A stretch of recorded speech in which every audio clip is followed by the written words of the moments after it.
Hello everybody, making a little video on how to set up your long lines with a driving harness. I had a friend recently who I took a driving single to so that she could long line a horse, and she's like, how do I set this up? And I was like, well, I'll do a video. So here we are. So I obviously have all my harness on because when I'm long lining a horse, I long line with all the harness on. It helps to keep everything stable. And if I'm long lining a horse, I'm probably getting them ready to hook up to a carriage. So I'm gonna have everything on. So I have my breast collar and my breeching on, and I'm using the hold back strap to secure the collar, and it secures the breeching. You can long line with just your driving single. And basically, whether you have all the harness on or just the single, the setup is the same. Your long lines, or lunge lines if you're using lunge lines to be your long lines, are going to always go through the tugs right here.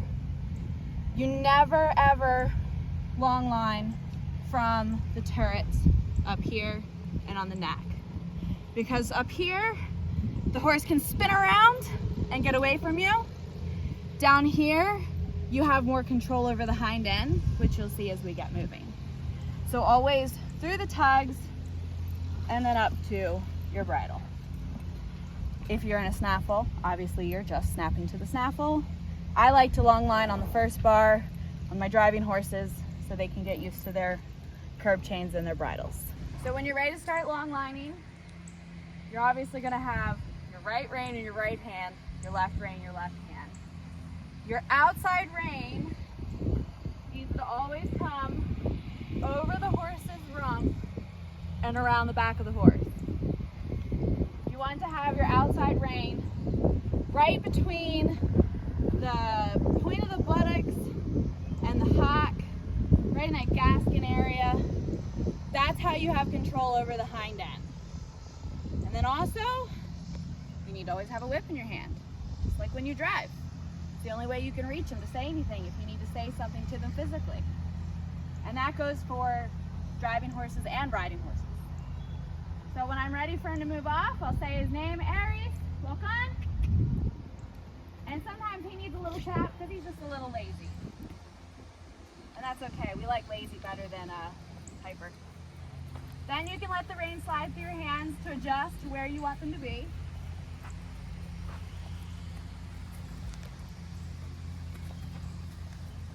And then from here, one of the things you want to really try to do is not walk around a lot.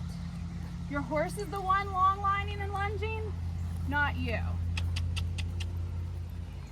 So I try to make myself about a 3-foot circle in the ground that I keep my body in, and I steer the horse around me. So if he needs to come closer to me, I obviously use the inside rein and bring him closer. And if he needs to go further from me, I use my outside rein and take him out further. Kick the ball, Aries. Found a dog toy. Good boy. So then, while you're out there long lining, you can practice your transitions. Aries, and ooh, good boy. Very good. Aries, walk on. Good boy. If you're working riding horses, and it's the same for driving horses, a great exercise to do is spiraling. So I'm going to use my inside rein and shorten it, and then I'll shorten my outside a little bit, and I'll shorten my inside again, bring them closer to you, and then slowly but surely you let the lines out and let them move further away from you. Gives them a little something to think about. Aries sometimes gets a little trippy when you give him something to think about, but that's okay because he's just a baby. So when you're driving the horse, long lining the horse from the ground, again, you want to make sure your outside rein is always around the hip and kind of basically in that part between the hock and the butt where the angle comes forward the most.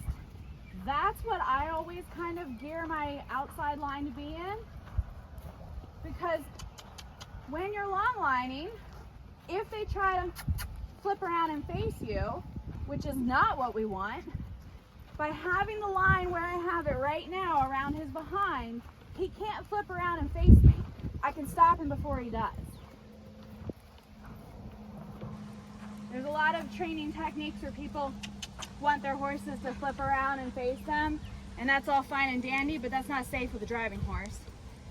And quite frankly, if you're long lining, that's really not safe because you've got two big long lines here that a horse is just going to ask to be tangled up in.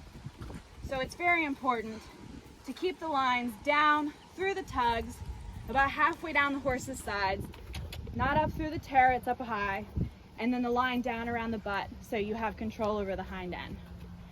Another thing I want to point out is that you can see both of my reins, my lines are independent of each other. They're not attached. I bought these. All right, Aries, you can whoa. And whoa. I bought these long lines from my friend VJ, who owns Leaders Worldwide Inc., which is, he sells harness and riding stuff. And they're one continuous loop when you buy them. I don't like that because you can get your leg through it. So I just cut it and burn the ends. I think these are the best long lines you can use though for driving people because the rope is nice. One of my favorite parts of these long lines is this swivel right here.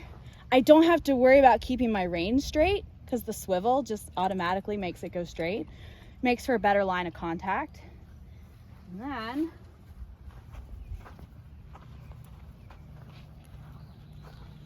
my reins landed up on the ground.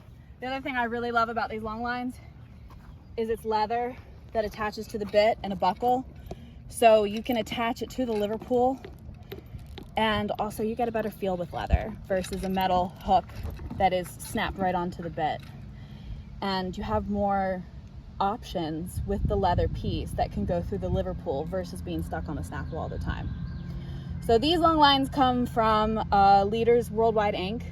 and VJ Sud, and I will put a link to these long lines in the description in case you want this. So there's Long Lining 101 for today.